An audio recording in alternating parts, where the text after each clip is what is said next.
يا أيها الذين آمنوا اتقوا الله ولتنظر نفس ما قدمت لغد واتقوا الله إن الله خبير بما تعملون. ولا تكونوا كالذين نسوا الله فأنساهم أنفسهم أولئك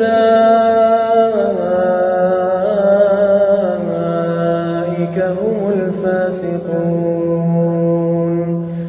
لا يستوي أصحاب النار وأصحاب الجنة، أصحاب الجنة هم الفائزون.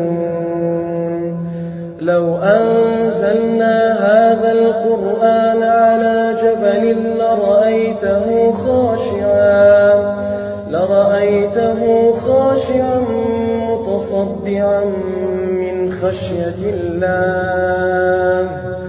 وتلك الأمثال نضربها للناس لعلهم يتفكرون.